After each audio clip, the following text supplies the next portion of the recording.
Okay, so in summary of all 10 concepts, I have two personal experiences, my own poem, two movies, two books, a stand up comedy set, a song, and the findings of Harvard Health Blog. And I use them to interrelate and, compare to the course concepts of gender, race, class, and communication, and extract some meaning and insight from them. And each of them are cited within their own blog post. So, starting with the two personal experiences, I do remember both of them explicitly.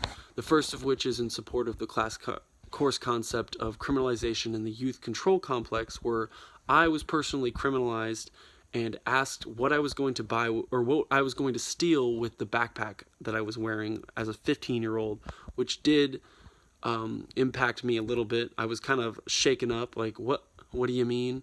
But I was kind of ready the second time because I had something to say and got kicked out for it when I was 17. And it is a real phenomenon, along with the other experience where it was not my experience but my observation of a homosexual in high school being ridiculed for his sexuality, and that is in support of the class concept that homosexuality is a taboo in modern society, and more so that heterosexuality was actually an invention. So, with that in mind, just think about us in history and how we've always, been attracted to what we've been attracted to, and the heterosexuality is kind of a recent thing, and to shame someone for their sexuality, I think should be rethought.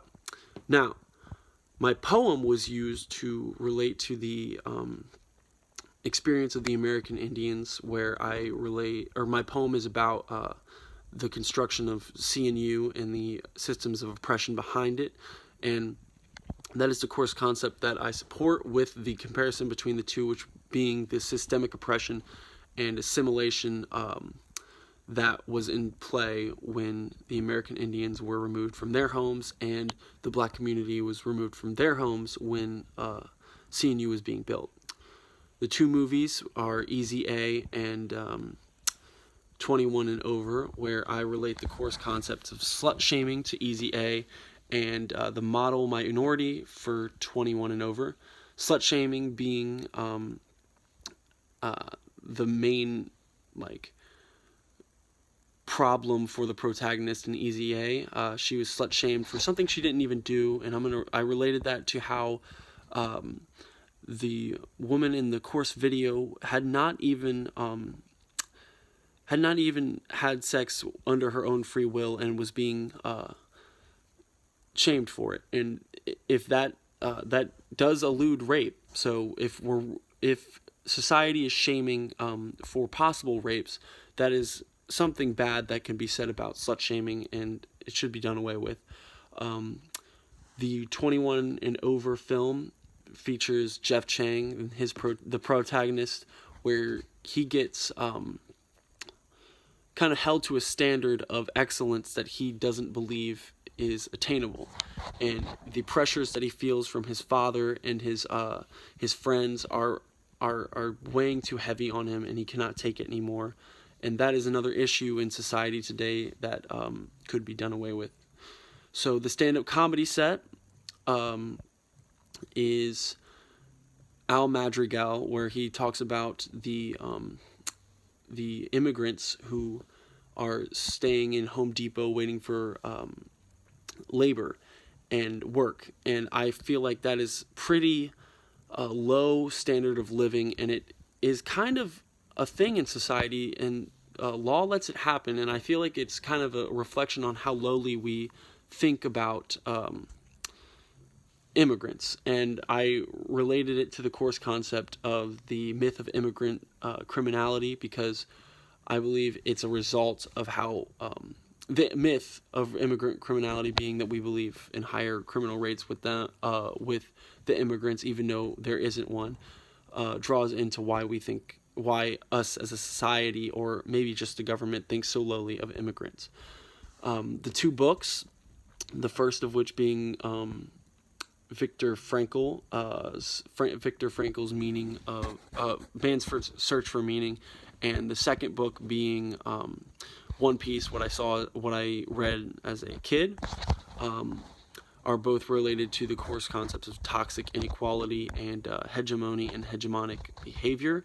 Hegemony and hegemonic behavior being a class discussion that I use, not specifically an excerpt from the book, where I relate the domination of, how are we talking about the small scale domination of a man speaking over a woman, to the events that happen in Viktor Frankl's A Man's Search for Meaning, where a whole country asserts hegemonic behavior over a whole race, being the Jewish race or ethnicity. I'm not sure. I'm sorry for my lack of knowledge on the topic.